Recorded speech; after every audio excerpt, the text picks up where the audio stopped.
Assalamualaikum warahmatullahi wabarakatuh. Selamat hari Jumat Mubarak ya, insyaallah. Dan selamat berjumpa kembali di channel Ilmu Official. Kali ini saya akan membahas tentang gagal bayar di EasyCash. Siapa di sini yang kemudian masih punya tanggungan atau gagal bayar di EasyCash? Misalnya Anda sekarang lagi gagal bayar nih 1 bulan, 2 bulan, 3 bulan, atau udah sampai 180 hari, 6 bulan, atau udah ada yang lebih dari setahun, atau juga mungkin ada yang udah 2 tahun, misalnya dari 2021. Baik, di EasyCash memang saat ini menjadi platform pinjol yang kemudian di dalam proses penagihan hanya agresif di desk kolektornya aja. Jadi dia hanya mengandalkan penagihan dari kantor. Jadi EasyCash memang tidak ada penagihan yang bill kolektor atau lapangan. Karena itu banyak sekali yang kemudian di EasyCash ini macet ataupun gagal bayar dengan jumlah pinjaman yang tidak sedikit. Tentu EasyCash sebagai platform, karena dia memang ngiklannya besar-besaran ya, dan udah diinstal lebih dari 10 juta. Tentu kalau kita lihat misalnya dari 10 juta nasabah ataupun borrower yang kemudian menggunakan uang dari EasyCash, mungkin hari ini misalnya datanya masih 30% yang gagal bayar, tentu mereka akan terus membiarkan metode lama yang dipakai. Artinya tetap strategi yang udah ada itu yang digunakan. Nah, entah ketika EasyCash di tahun 2025 nanti, karena ini udah Desember dan EasyCash di beberapa gagal bayar nasabah yang udah chat saya, udah ngasih informasi ke saya, EasyCash yang baru install itu tidak semudah seperti yang sebelumnya ngasih limit. Jadi dia sudah mulai memverifikasi dengan baik dan analisisnya juga udah tidak sekedar menggunakan riwayat kredit dari sebelumnya. Karena kalau sebelumnya kan kita tahu bahwa EasyCash ini berdasarkan dari kelancaran ataupun riwayat yang kita gunakan. Misalnya awalnya dikasih limit 1 juta nih, terus naik lagi hingga ke limit yang angsurannya bulanan. Jadi EasyCash awalnya dikasih yang 14 hari atau 15 hari. Setelah itu kemudian mereka akan setelah lancar di 15 hari dia akan menaikkan ke pinjaman bulanan. Jadi bisa sampai 12 bulan. Nah, biasanya rata-rata EasyCash ini ketika udah masuk ke kategori bulanan, itulah banyak yang kemudian gagal bayar karena dengan limit yang besar, kemudian potongan administrasi yang juga besar, dan bunga ya seperti itu, bunga sesuai dengan aturan OJK itu. Dan tentu EasyCash akhirnya menjadi alternatif para borrower untuk menggunakan pinjaman untuk ngambil untuk bayar di Aku-Laku, kadang untuk bayar di Indodana, untuk bayar di SPP Letter. Pokoknya EasyCash ini dijadikan sebagai tunjangan angsuran bagi orang-orang yang udah masuk ke kategori gali lubang dan tutup lubang. Nah, tentu dari semua platform kita tahu bahwa EasyCash adalah satu-satunya platform yang masih memberikan limit nanggung-nanggung gitu loh. Jadi ada yang sampai 50 juta, bahkan memang benar ada yang sampai 60 sampai 80 juta. Nah, itu semua karena digantungkan, didasarkan pada riwayat dari kredit yang ada pada platform. Nah, EasyCash kalau kita lihat dari website ya, ini biasa dipakai oleh konten kreator ya, biasanya pakai website metodenya. Kalau kita pakai website memang EasyCash ini udah ngasih dampak ataupun resiko bagi yang gagal bayar di EasyCash. Yang pertama kata dia akan mengalami tekanan penagihan yang agresif. Agresif maknanya adalah penagihan yang berulang-ulang, telepon yang berulang-ulang, pengingatan yang berulang-ulang. Itu disampaikan di websitenya.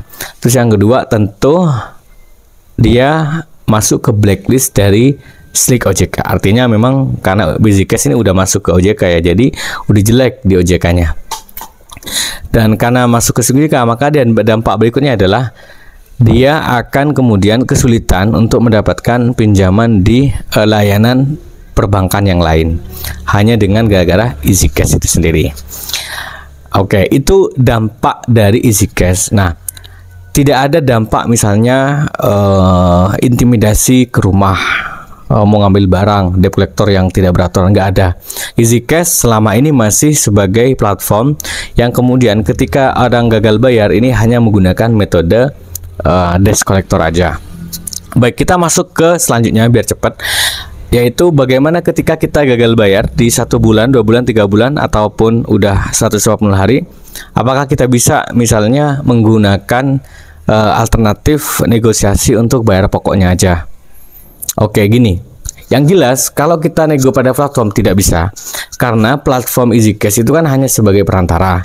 Dia hanya sebagai marketplace. Dia hanya sebagai mediator yang kemudian dia mencari pendana atau investor, kemudian borrower. Jadi EasyCash sendiri bukan yang ngasih dana, tapi dia yang menjalankan. Dan dengan waktu hanya 90 hari penagihannya. Setelah itu tidak bisa. Setelah itu harus masuk ke, kalau dalam bank itu istilahnya dicesikan ya. Cesikan tuh bisa jaminan ya, bisa jaminan, bisa juga asuransi. Tapi untuk asuransi ini mekanisme detailnya itu tidak diterbuka ya. Mana platform yang kemudian rugi, nasabah mana yang kemudian di cover asuransi, apakah semuanya, apakah separuh, kita nggak tahu. Itu semua bergantung mekanisme yang ada kerjasama dengan asuransi. Memang aturan OJK udah ngasih tahu bahwa ketika gagal bayar, resiko yang ditanggung itu bukan OJK sendiri, bukan juga kita enggak, justru adalah si platform itu sendiri, penyelenggara itu sendiri yang berisiko. Karena itu di situ dijelaskan baik di aturan OJK maupun di website seolah-olah diberikan mitra asuransi itu sebetulnya sebagai penarik kepada pendada bahwa EasyCash itu aman. Nah, padahal kalau kita lihat pada kasus Investri sebelumnya itu kan juga pakai asuransi, tapi kenapa kok bisa serugi itu? Gagal bayarnya kok sebanyak itu? Nah, semua itu akan menjadi bagian dari proses mitigatif diskusi-diskusinya ataupun obrolan-obrolan itu yang ada di pihak perusahaan sendiri. Nah, kita sebagai borrower ketika gagal bayar, maka gunakan hak kita. Bagaimana hak kita? Nah, karena kita bangkrut, memang udah nggak ada uang yang buat bayar, ya kan? Karena kan saya bilang gagal bayar itu situasional atau kondisional.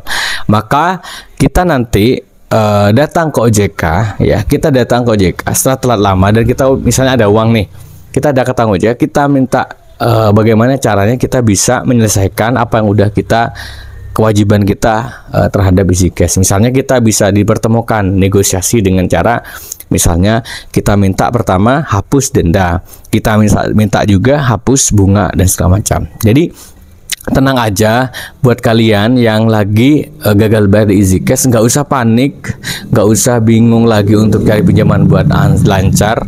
Kalau memang udah kondisi nggak ada uang sama sekali, ya udah pasrahin aja pada keadaan. Masalah slick OJK, masalah tekanan agresif, hadapi aja dengan mental yang kuat. Nah, untuk membangun mental ya tentu adalah dengan cara seperti yang udah saya buatkan di video sebelumnya. Saya podcast dengan orang-orang psikolog dan juga dengan ulama, bahwa salah satunya adalah ya kita terima takdir itu. Kita pikiran kita hanya bisa yang kita kendalikan.